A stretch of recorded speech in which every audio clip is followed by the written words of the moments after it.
ሰበር ዜና የኢትዮጵያ አየር ኃይል ንብረት የሆነችው ራሽያ ሰራሽ ድሮን ጎጃም ላይ መከስከሷ ተሰማ። ከጎጃም ከባድ ጉድ ተሰምቷል። ዘመቻ በታወጀበት ቀጠና የድሮኗ መከስከስ 4 ኪሎን እያናወጠ ነው። ወዲህ ደግሞ የአብይ አማካሪ ከባድ ሚስጥር አጋልጠዋል። በቅርቡ ደብረጽዮን ከኢሳያስ ጋር ተገናኝተው የጦርነት ትዕዛዝ ተቀብለዋል ሲል ጉድ አሰምተዋል። ኢሳያስ በአስቸኳይ ጦርነቱን ጀምሩ የሚል ትዕዛዝ አስተላልፈዋል።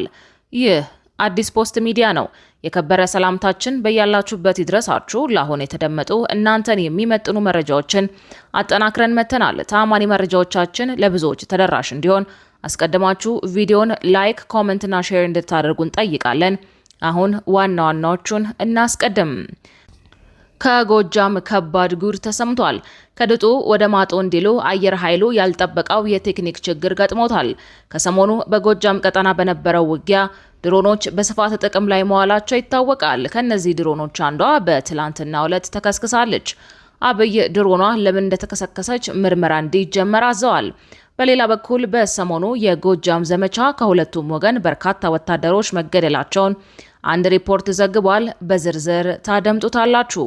በአስቸኳይ ጦርነቱን እንዲጀምሩ ሲሉ ኢሳያስ ለደብረ ጽዮን ትዕዛዝ መስጠታቸውን የአብይ አማካሪ ይፋ አደረጉ።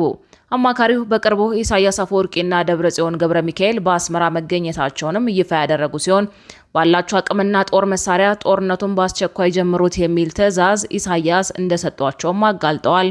ትሰሙታላችሁ። በትግራይ ያለው የጦርነት ስጋት ድባብ ከባድ ችግር እየፈጠረ ነው። የጦርነቱን ስጋት ተከትሎ በክልሉ ከፍተኛ የጥሬ ገንዘብ እጥረት ተከስቷል። ብር በ25 በመቶ ኮሚሽን እየተሸጠ ነው። የጥሬ ገንዘብ እጥረቱን ተከትሎ የኤርትራ መገበያያ ገንዘብ በስፋት ጥቅም ላይ እየዋለ እንደሆነም ተሰምቷል። የተወደዳችሁ የቻናላችን ቤተሰቦች እነዚህንና ሌሎች መረጃዎችን አጠናክረናል። በዜናዎቻችን ላይ እንዲሻሻልና እንዲስተካከል የምትሉትን ጉዳይ ጨዋነት በተሞላበት መንገድ በአስተያየት መስጫው እንድታስቀምጡልን እንጠይቃለን። አሁን ወደ ዝርዝሮቹ እናመራለን። በትግራይ ያለው የጦርነት ስጋት ድባብ ከባድ ችግር እየፈጠረ ነው። የጦርነቱን ስጋት ተከትሎ በክልሉ ከፍተኛ የጥሬ ገንዘብ እጥረት ተከስቷል። ብር በ25 በመቶ ኮሚሽን እየተሸጠ ነው። የጥሬ ገንዘብ እጥረቱን ተከትሎ የኤርትራ መገበያያ ገንዘብ በስፋት ጥቅም ላይ እየዋለ እንደሆነም ተሰምቷል። ከፍተኛ የጥሬ ገንዘብ እጥረት በተፈጠረበት ትግራይ ክልል ጥሬ ብር እስከ 25 በመቶ በሚደርስ ኮሚሽን እየተሸጠ መሆኑን ዋዜማ ራዲዮ ዘግቧል። በህወሓትና በፌዴራል መንግስት መካከል የተፈጠረውን ውጥረት ተከትሎ የትግራይ ክልል የድጎማ በጀት አለመለቀቁ ከፍተኛ የጥሬ ገንዘብ እጥረት እንዲፈጠር ምክንያት መሆኑን የክልሉ ነዋሪዎች ይገልጻሉ። ይኸው የጥሬ ገንዘብ እጥረት በዕለት ተዕለት የነዋሪዎች እንቅስቃሴ ላይ ችግር ከመፍጠሩ ባሻገር በየጊዜው አዳዲስ ህጋዊነት የሌላቸው የጥሬ ገንዘብ ማግኛ መንገዶች እንዲተገበሩ በር ከፍቷል። ከቅርብ ጊዜ ወዲህም ጥሬ ብርን በኮሚሽን መሸጥ በስፋት እየተከናወነ የሚገኝ ሲሆን ይህም የነዋሪዎችን እንቅስቃሴ በ2013 ጦርነት ወቅት ወደ ነበረ ሁኔታ መልሶታል። ከጥቅምት ወር 2018 ዓ.ም ጀምሮ ከፌዴራል መንግስት የሚላከው የድጎማ በጀት መቋረጥ እንዲሁም በክልሉ ፖለቲካዊና ወታደራዊ አመራሮች መካከል የተፈጠረው ውስጣዊ ክፍፍልና የግጭት ድባብ ተዳምሮ ባንኮች ለጥሬ ገንዘብ እጥረት እንዲዳረጉ ምክንያት ሆኗል። ብዙዎቹ በ2013 ጦርነት ወቅት ያጋጠመው አይነት ሁኔታ ሊፈጠር ይችላል በሚል ስጋት በባንኮች ያስቀመጡትን ገንዘብ በብዛት አውጥተዋል።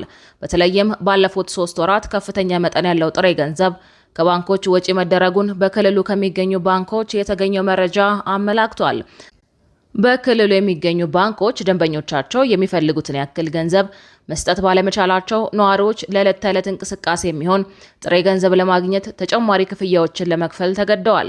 በክልሉ የሚገኙ ባንኮች ለአንድ ደንበኛ በቀን የሚሰጡትን የጥሬ ገንዘብ መጠን በከፍተኛ ሁኔታ ገድበዋል። የጥሬ ገንዘብ እጥረቱ በተባባሰባቸው እንደ መቀለ፣ አዲግራት፣ አክሱም እና አድዋ ያሉ ከተሞች የሚገኙት ባንኮች በአብዛኛው ጥሬ ብር የለንም በማለት ደንበኞቻቸውን እስከ መመለስ መድረሳቸውን ነዋሪዎች ገልጸዋል። በአንጻራዊነት እንደ ሽረና ማይጨው ባሉ ከተሞች የሚገኙ ባንኮች በቀን ለአንድ ደንበኛ 1000 ብር እየሰጡ ሲሆን ይህም ሁልጊዜ የሚገኝ አለመሆኑን የጠቆሙት ምንጮች ባንኮች ገንዘብ የለንም ብለው የሚመልሱበት ሁኔታም ከቀን ወደ ቀን እየተባባሰ መሆኑን ገልጸዋል።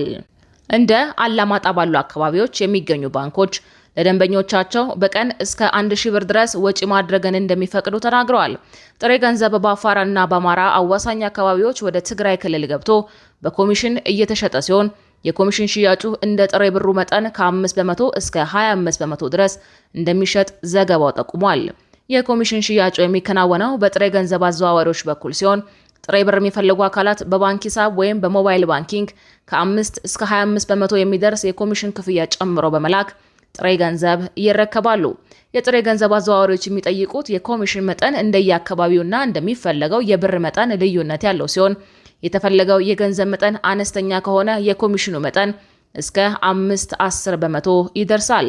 በመቶ ሺዎችና በሚሊዮኖች መጠን ያለው ከፍተኛ ጥሬ ገንዘብ በሚፈለግበት ጊዜ የኮሚሽን ክፍያው እስከ 25 በመቶ ድረስ ከፍ ይላል።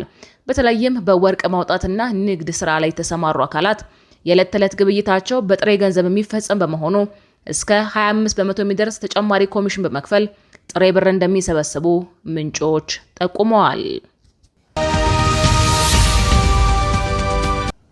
በቀጣይ በአስቸኳይ ጦርነቱን ጀምሮ ሲሉ ኢሳያስ ለደብረ ጽዮን ትዕዛዝ መስጠታቸውን የአብይ አማካሪ ይፋ አደረጉ። አማካሪው በቅርቡ ኢሳያስ አፈወርቂና ደብረ ጽዮን ገብረ ሚካኤል በአስመራ መገናኘታቸውንም ይፋ ያደረጉ ሲሆን ባላቸው አቅምና ጦር መሳሪያ ጦርነቱን በአስቸኳይ ጀምሩት የሚል ትዕዛዝ ኢሳያስ እንደሰጧቸውም አጋልጠዋል። የጠቅላይ ሚኒስትር አብይ አህመድ አማካሪ አቶ ጌታቸው ረዳ የጦርነቱን እቅድ አጋልጠዋል። ጌታቸው በወቅታዊ ጉዳዮች ላይ ባስተላለፉት አዲስ መልእክት ደብረጽዮን ከሻዕቢያ አለቃ ፕሬዝዳንት ኢሳያስ አፈወርቂ ጋራ በሚስጥር መገናኘታቸውን አረጋግጠዋል። ደብረጽዮን ከኢሳያስ የመጨረሻውን ትዕዛዝ ለመቀበልና ለመለመን በቅርቡ ወደ ኤርትራ ተጉዘው ነበር። በዚያም ደብረጽዮን ጦርነት ለመጀመር ተጨማሪ የጦር መሳሪያ ድጋፍ አድርጉልን ሲል ጠይቋል። ነገር ግን ሻዕቢያ ባላችሁ መሳሪያ ጦርነቱን ጀምሩት፣ እኔ በኋላ አግዛችኋለሁ የሚል መልስ ሰጣቸው ሲሉ ተናግረዋል።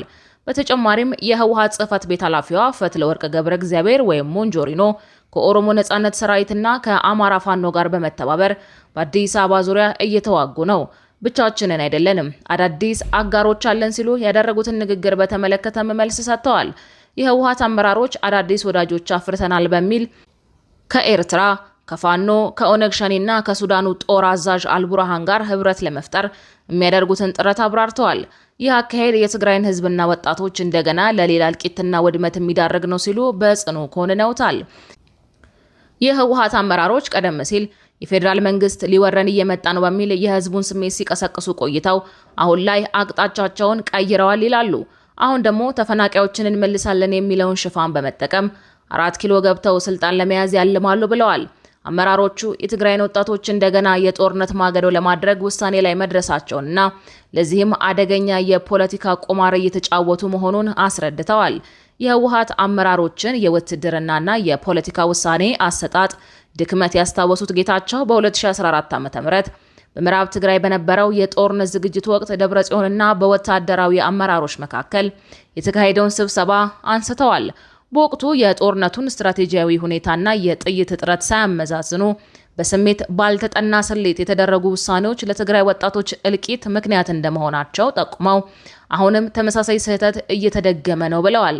በመጨረሻም አማካሪው የትግራይ ህዝብና ወጣቶች በእነዚህ ስልጣን ጥመኞች ጥሪ ሳይታለሉ ክልሉን ወደ ባሰ እልቂት፣ ውድመትና የውጭ ኃይሎች መጠቀሚያነት ከሚከቱ አካላት ራሳቸውን እንዲጠብቁና አመራሮቹን በጽኑ እንዲቃወሙ ጥሪ አቀርበዋል። በቅርቡ በትግራይ ክልል የተካሄዱት ህዝባዊ ስብሰባዎችና መግለጫዎች ከፌዴራል መንግስት ጋር ያለውን ውጥረት ሊያባብሱና ሁኔታውን ወደ ጦርነት ሊገፉ ይችላሉ የሚልን ስጋት ፈጥረዋል። እምቢኝ ለብሔር እልቂት በሚል መሪ ቃል በተለያዩ ከተሞች እየተካሄዱ ያሉት እነዚህ ስብሰባዎች የሚመሩት በህወሓት ከፍተኛ አመራሮች ነው። በክልሉ እነዚህ ስብሰባዎች በዘመቻ መልክ እየተካሄዱ የሚገኙት በህወሓትና በፌዴራል መንግስቱ መካከል ያለው ፖለቲካዊ ውጥረትና እየተካረረ በመጣበትም ወቅት ነው። አንዳንድ ታዛቢዎች የህወሓት መግለጫዎችና ስብሰባዎች ከማዕከላዊ መንግስት ጋር ያለውን ውጥረት ወደ ሌላ ጽንፍ የሚያሻግሩ ይሆናሉ ብለው ይፈራሉ። ሌሎች ደግሞ ከነዋሪዎች ጋር መመካከር አዎንታዊ ውጤት ሊያስገኝና ወደ መፍትሄ ሊያመራ እንደሚችል ተስፋ ያደርጋሉ። በካናዳ ካልጋሪ ዩኒቨርሲቲ መምህር የሆኑትን ፕሮፌሰር ጌታቸው አሰፋ በሚያሳዝን ሁኔታ ወደ ጦርነት እንደተቃረብን እንደሆነ ይሰማኛል ሲሉ ለቢቢሲ ተናግረዋል። የህወሓት መሪዎች በሚሰጡት መግለጫዎችና ንግግሮች ውስጥ በጄኖሳይዳል ስርዓት መቃብር ላይ የሚለውን ሀረግ መጠቀማቸው እንዲሁም ከዚህ በፊት በነበረው ጦርነት ልጆቻቸውን ያጡ ቤተሰቦች የቀሩ ልጆቻቸውን ለጦርነት እንዲያቀርቡ የሚያሳምንና የሚገፋፋ ይመስላል ብለዋል። በሌላ በኩል ደግሞ ባለፉት 2 ወይም 3 ቀናት ውስጥ ከማዕከላዊ መንግስት ከፍተኛ የፕሮፓጋንዳ ዘመቻ መከፈቱን አስተውያለሁ ይላሉ። ስለዚህ የመጨረሻ የሚመስል ሁኔታን እየተመለከትን ነው። ነገር ግን ምናልባት ጦርነት የሚቀርበት እድል የለም ማለት አያስፈልግም ብለዋል። ወደ ውጭ መረጃችን ስናልፍ ኢራን በዚህ ወር የእስላማዊ አብዮታዊ ዘብ አዛዦችን፣ ወታደራዊ አማካሪዎችን እንዲሁም ከሚሳኤልና ድሮን ጋር የተያያዙ ቁሳቁሶችን ወደ የመን መላኳን ምንጮችን ጠቅሶ ሮይተርስ ዘግቧል። ቴሄራን ይህንን እርምጃ የወሰደችው በየመን የሚገኙት አጋሮቿ ሁቲዎች በቀይ ባህር የሚደረጉ የመርከብ ጉዞዎች ላይ አደጋ እንዲጥሉ በማለትም እንደሆነ ምንጮቹ ጠቅሰዋል። በጉዳዩ ላይ መረጃ ያላቸው 4 ምንጮች እንዲሁ የየመን ማስታወቂያ ሚኒስቴር እና የቀጠናው ደህንነት ተንታኝ ኢራን ወደ የመን ወታደራዊ ቁሳቁሶችን ያጓጓዘችው እንደ አውሮፓውያን አቆጣጠር ሐምሌ 13 ነው ሲሉ ለሮይተርስ ተናግረዋል። ለደህንነታቸው በሚል ስማቸው እንዳይጠቀስ የጠየቁ 2 የኢራን ምንጮች የአብዮታዊ ዘብ አዛዦች ቁጥር ከ10 እስከ 21 የሚደርስ መሆኑን ለሮይተርስ ተናግረዋል። ከነዚህ መካከል ከፍተኛ አዛዦች እንደሚገኙበትም ገልጸዋል። ከኢራን የተነሳ አውሮፕላን በሁቲ ቁጥጥር ስር ወደሚገኘው ሰነአ በረራ ቢያደርግም አውሮፕላን ማረፊያው በሳውዲ ጥቃት ከደረሰበት በኋላ ግን ወደ ቀይ ባህር ወደብ ከተማዋ ሆዴይዳ ማምራቱን ዘገባ ያመለክታል። አንድ ምንጭ የአብዮታዊ ዘብ አዛዦች ወደዛ የተጓዙት የሁቲዎችን ዘመቻ ለመደገፍ እንዲሁም በአዲስ የሚሳኤል ስርዓት ላይ ስልጠና ለመስጠት ነው ብለዋል። በተጨማሪም የኢራን የሁቲ እንቅስቃሴዎችን ለመደገፍ በአውሮፕላኑ ወርቅ መላኳ ተጠቅሷል። ቴህራን በተደጋጋሚ በየመን የሚንቀሳቀሱትን ሁቲዎችን የሚሳኤል አቅም ለመገንባት ምንም አይነት ድጋፍ እንዳላደረገች በመግለጽ ስታስተባብል ቆይታለች። የኢራን መንግስት በጉዳዩ ላይ ምላሽ እንዲሰጥ ሮይተርስ ያደረገው ጥረት ለጊዜው አልተሳካም። አውሮፕላን ውስጥ እንደነበሩ የተናገሩት የሁቲ የሚዲያ ኃላፊ አብዱል ራህማን አል-ሐውሚኒ ኢራን ወደ የመን ወታደራዊ ባለሙያዎችን ልካለች የሚለውን ክስ ውሸትና ፈጠራ ሲሉ የገለጹ ሲሆን በአውሮፕላን ውስጥ የነበሩትን 2ቱም ተሳፋሪዎች ሲቪሎች እንደነበሩ ተናግረዋል። ሁቲዎች ከዚህ ቀደም የኢራን ተቀጽላ መሆናቸውን ያስተባበሉ ሲሆን የራሳቸውን የጦር መሳሪያዎች እንደሚያመርቱም ገልጸዋል። በየመን የሚንቀሳቀሰው ሁቲ ሳውዲ አረቢያ አደርሰዋለች ባለው የሐምሌ 13 የሰን አውሮፕላን ማረፊያ ድብደባ ምላሽ ለመስጠት ሳውዲ ላይ የባህር ላይ እገዳ መጣሉን ሰኞ ዕለት አስታውቋል። በሳውዲ መንግስት የሚደገፈው የየመን መንግስት የማስታወቂያ ሚኒስተር ሙአመር አልአርያኒ በበኩላቸው የኢራን አብዮታዊ ዘብ አዛዦችና መሳሪያዎች ወደ የመን መምጣታቸውን ለሮይተርስ በስልክ በሰጡት ቃለ ምልልስ አረጋግጠዋል። በመጨረሻም ከባድ ጉድ ከጎጃም ተሰምቷል። ከድጡ ወደ ማጡ እንዲሉ አየር ኃይሉ ያልጠበቀው የቴክኒክ ችግር ገጥሞታል። ከሰሞኑ በጎጃም ቀጠና በነበረው ውጊያ ድሮኖች በስፋት ጥቅም ላይ መዋላቸው ይታወቃል። ከነዚህ ድሮኖች አንዷ በትላንትናው ዕለት ተከስክሳለች። አብይ ድሮኗ ለምን እንደተከሰከሰች ምርመራ እንዲጀመር አዘዋል። በሌላ በኩል በሰሞኑ የጎጃም ዘመቻ ከሁለቱም ወገን በርካታ ወታደሮች መገደላቸውን አንድ ሪፖርት ዘግቧል። ከሰሞኑ በጎጃም በነበረ ውጊያ አንድ ድሮን መከስከሱ ሲነገር ነበር። የፋኖ ዜና ምንጮች ቢዘግቡትም መንግስት ግን እስካሁን ስለ ጉዳዩ ያለው ነገር የለም።